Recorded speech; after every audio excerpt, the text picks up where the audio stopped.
অনেকের গরিব মজুদ দেখেছে মন্ত্রী বেচারা সল দিলে কয়ে লেগেছে জ্বালানি এতদিন আছে, কিন্তু আমরা শেষ করিয়া দিছি। আমরা আর রাহি না, আমরা জনগণ খারাপ, মানুষ খারাপ।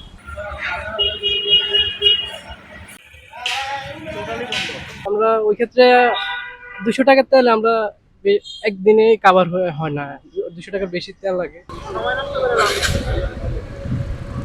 বন্ধ কখন থেকে পাইতেছি না। কালকে আসছিলাম সন্ধ্যার সময় 200 টাকার তেল দিছে, তারপরে গাড়ি আজকে চালাইছি মোটামুটি কেটে আজকেই শেষ। তারপর ফুটসার দোকানে গেলাম, দোকানেও তেল পাইলাম না, মানে একদম নাই। কালকে রাত্রে গেছিলাম তেল আনতে, তা তেলের দাম চাই 200 টাকা লিটার। পাইকারদেরকে 2 লিটার দৈনিক দেওয়ার কথা, কিন্তু দেখা যাচ্ছে 2 লিটার দিচ্ছি, আবার গরুন দিয়ে আবার আইসে 2 লিটার। যদি আপনি আবার তেল দিচ্ছেন, আমি তেল পাও না, আমি তেল দিব।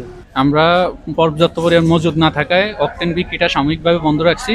আমাদের যখন আবার মজুদ আসবে, গাড়ি আসবে, তখন আমরা আবার পুনরায় অকটেন দিব। কিন্তু আমাদের ডিজেল, বাসে ট্রাকে ডিজেল চলমান আছে, বিক্রি হচ্ছে, চলতেছে স্বাভাবিকভাবে।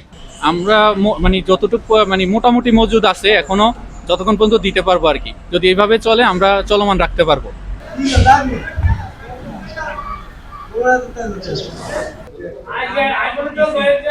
আগামী দিন চিন্তাধারা করা